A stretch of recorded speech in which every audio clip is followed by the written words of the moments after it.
बीवी को गुलाब और बच्चों को चॉकलेट से मनाता हूँ। बीवी को गुलाब और बच्चों को चॉकलेट से मनाता हूँ। अनजाने में मैं अपने परिवार को ही भ्रष्ट बनाता हूँ। आगे चल के ऐसे ही लोग सरकार बनाते हैं। आगे चल के ऐसे ही लोग सरकार बनाते हैं। भ्रष्टाचार को हम ही शिष्टाचार बनाते हैं। कैसे हो दोस्तों? आज हम बात करने जा रहे हैं भ्रष्टाचार के हथियार की। जी हाँ, भ्रष्टाचार का हथियार। हम बात करने जा रहे हैं जन लोकपाल की। आज हम बात करने वाले हैं लोकपाल ऑनलाइन पोर्टल की। तो आइए देखते हैं ये रिपोर्ट।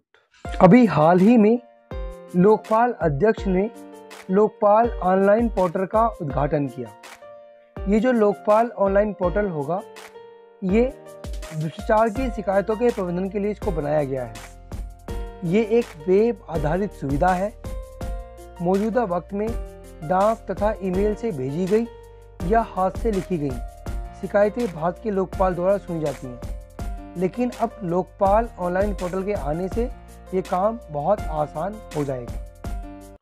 भारत के पहले लोकपाल अध्यक्ष हैं जस्टिस पिनाकी चंद्र घोष, जिनकी नियुक्ति 2019 में भारत सरकार द्वारा की गई थी। अब बात करते हैं भारत के लोकपाल की। भारत में लोकपाल संस्था लोकपाल और लोकायुक्त अधिनियम 2013 के तहत अस्तित्व में आई।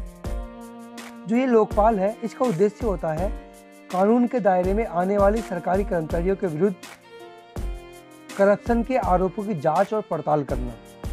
अब हम जानते हैं लोकपाल का इतिहास।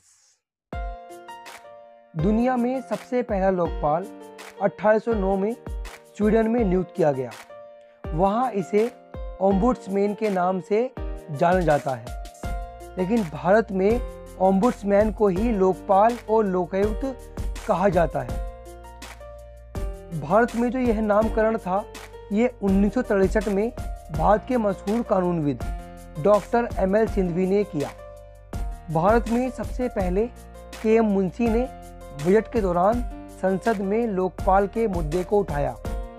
इसके बाद पहली प्रशासनिक सुधार आयोग की 1966 की सिफारिश पर साल 1968 में लोकपाल विधेयक पहली बार संसद में पेश किया गया, लेकिन उस समय वह पास नहीं हो सका।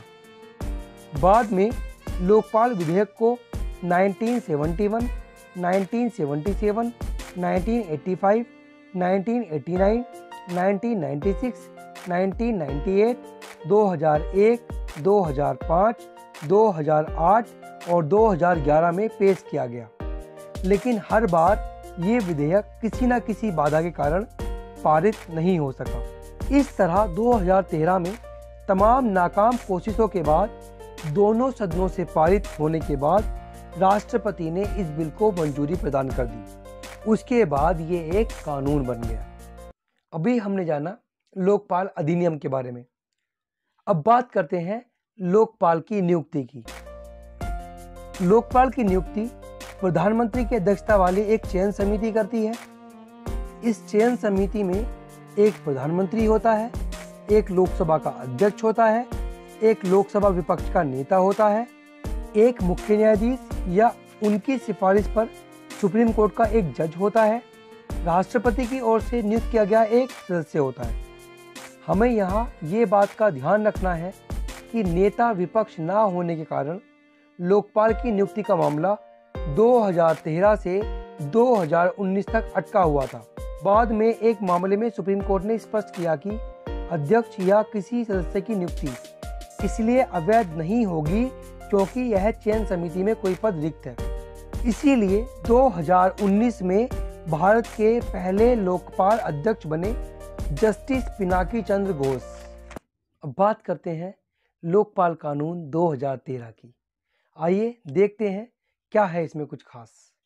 इस लोकपाल कानून 2013 के अनुसार केंद्र में एक लोकपाल होगा और राज्य में लोकायुक्त होंगे।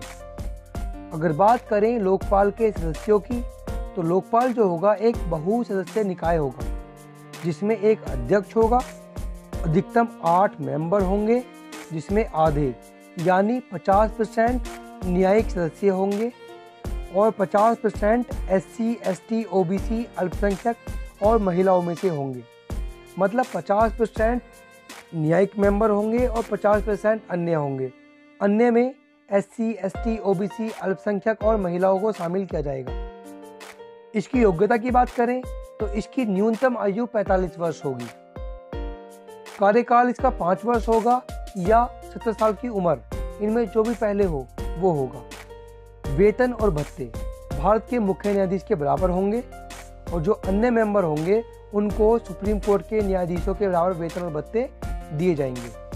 अब जानते हैं लोकपाल से जुड़ी हुई और कुछ दिलचस्प बातें। कोई भी व्यक्ति लोक सेवकों के भ्रष्टाचार को लेकर लोकपाल से शिकायत कर सकता है। प्रधानमंत्री को भी लोकपाल के दायरे में लाया गया है, लेकिन इसके लिए कुछ सुरक्षा उपाय भी किए गए हैं। इसकी धारा 63 के मुताबिक प्रत्येक राज्य में कानून को लागू होने के 1 साल के भीतर ही लोकायुक्त की स्थापना की जानी है, लेकिन अभी तक कुछ राज्य ऐसे हैं जहां लोकायुक्त की नियुक्ति नहीं की गई है। तो आज आपने जाना लोकपाल के बारे में। देश के लिए लोकपाल होता है, वहीं राज्यों के लिए लोकायुक्त होता है। आज के मुद्दे को हम यहीं ख़त्म करते हैं और कल मिलते हैं आपसे एक और नए करंट अफेयर के साथ।